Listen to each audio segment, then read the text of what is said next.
No fears, no chains.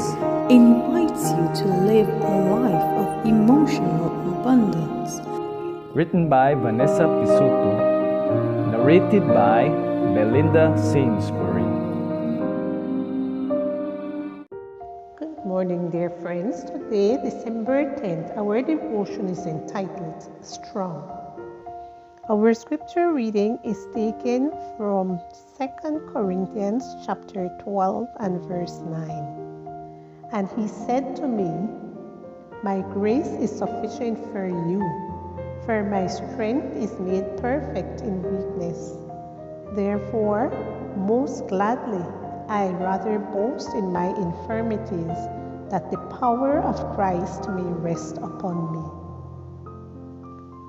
Vanita Randall Risner is a writer I admire, not only for her talent, but also for her example.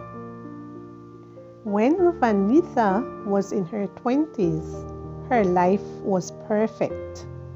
She had graduated with honors, had an excellent job, and had formed a beautiful family.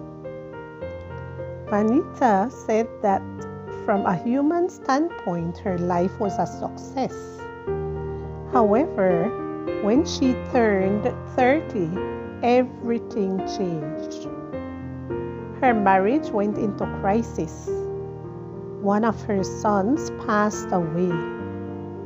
Vanita had 4 miscarriages and was diagnosed with post-polio syndrome. She then devoted herself to educating her children at home and cooking delicious, nutritious meals. Despite everything, she still felt successful, even though it was a different kind of success. When she was a little over 40, everything disintegrated. Her husband left her for another woman, saying that she was not a good wife, and her children turned away from God, accusing her of not being a good mother. Vanita said, "Everything I had worked for disappeared. The things I had valued disintegrated. There wasn't a single loose thread of success I could hold on to."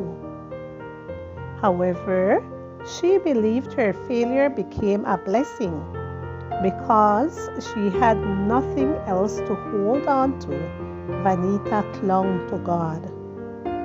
"My successes in life never gave me security.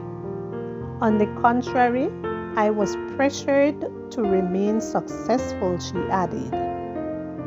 Adversity and pain taught her to base her identity on Jesus, not on her accomplishments or what people thought of her.